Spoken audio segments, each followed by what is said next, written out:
All right, here we go. We have former Illinois Governor Rod Blagojevich. Welcome to Vlad TV. Hi, Vlad. It's nice to be here. Thanks for having me.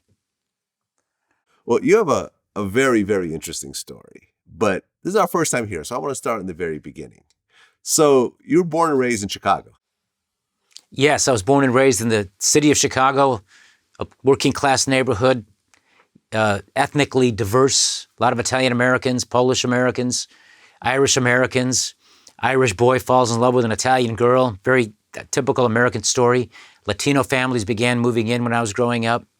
And it was, I lived in a little 5-room apartment. My mother and father were working people. But like all of us, or most of us, I think, we look back on our early years with fond memories. And actually, growing up, you had somewhat of a poor family, and you were shining shoes and delivering pizzas and the such. Yes, my mother and father were, as I said, they were working people. My father was an immigrant who came to America from Yugoslavia after World War II.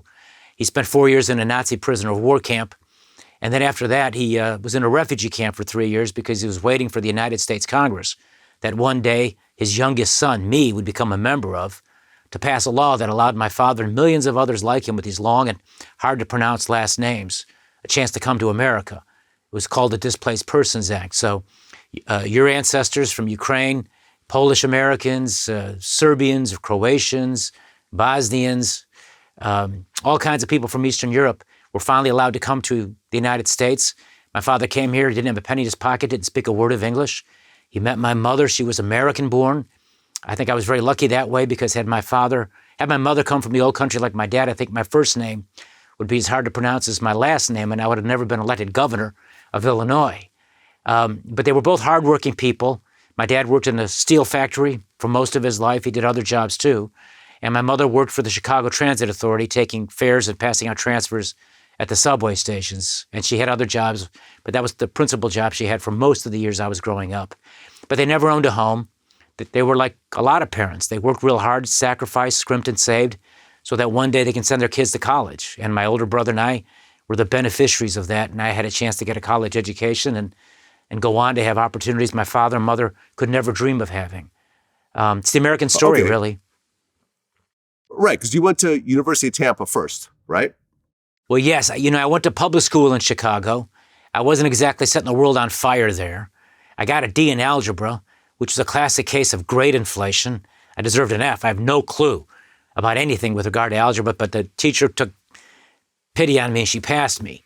So I wasn't exactly someone that the higher universities were interested in taking. So I went to the University of Tampa for 2 years, which is a nice school, but it wasn't exactly, a higher academic school.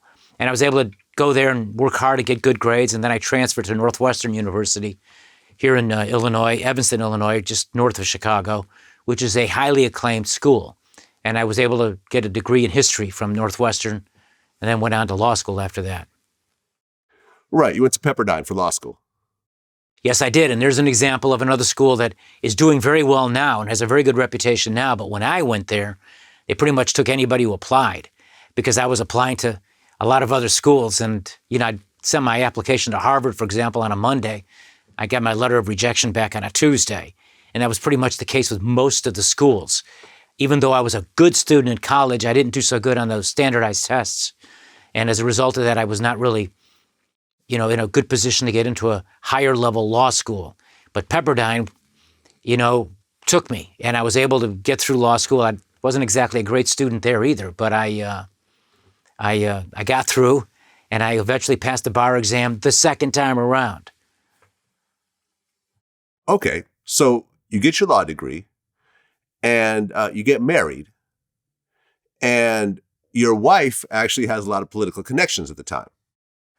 That's right. I met my wife on the 6th of March, 1988. She was wearing a red dress. It was a Sunday. It was at a fundraiser for her father. Her father was a local political leader here in Chicago, old school Chicago ward boss. There were a lot of them back then, and he was one in his little area.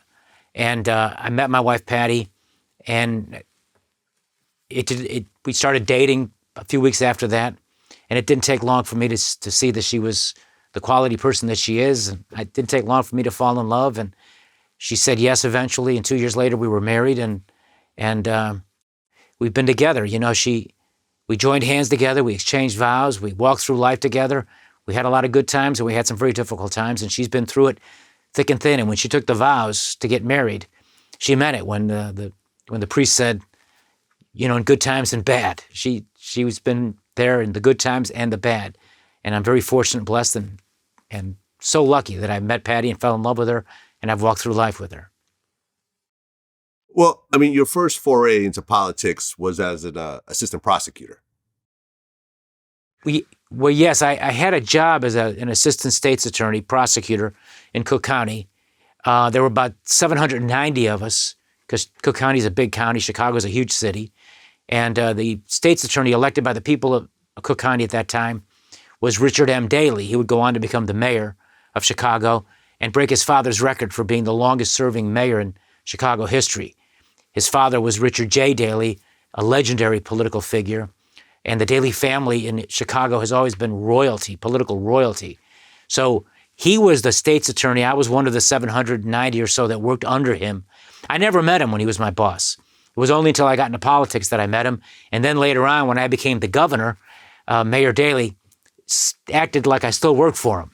So it was, in some respects, the beginning of learning about the political process in Chicago and in Illinois when I worked as a prosecutor in the branch courts, the misdemeanor branch courts, and at the traffic court.